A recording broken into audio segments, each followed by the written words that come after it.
एक हरे भरे जंगल में एक धीमा, शांत और समझदार कछुआ रहता था। उसका नाम था टकटक। टकटक को धीरे धीरे चलना, पानी के पास बैठना और फूलों को देखना बहुत पसंद था।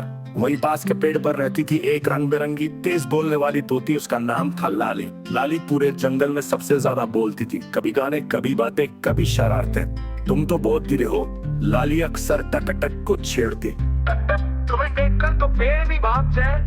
अब तक हंस कर कहता, मैं धीरे चलता हूँ लेकिन कभी गिरता नहीं। दोनों एक दूसरे से बिल्कुल अलग थे। एक तेज और शोर मचाने वाली, दूसरी शांत और सोचने वाली है। तूफान की शाम, एक दिन अचानक मौसम बिगड़ गया। टेबे आसमान में काले बादल, तेज हवा और फिर बारिश शुरू हो गई है। लाली जिस पेड़ पर बैठी थी उसकी टहनी हिलने लगी। केबे तेज हवा में वो फिसली और गिरते समय उसकी पंख में चोट लग गई। कोई है?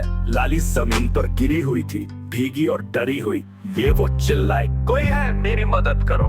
लेकिन सब जानवर अपने अपने घरों में छुपे हुए थे। टकटक आया अचानक, धीमे धीमे कदमों से टकटक आया। उसने लाली को देखा, मुस्कुराया और कहा, मेरी पीठ पर चढ़ जाओ, मैं तुम्हें सुरक्षित जगह ले चलता हूँ। साथ में सफर।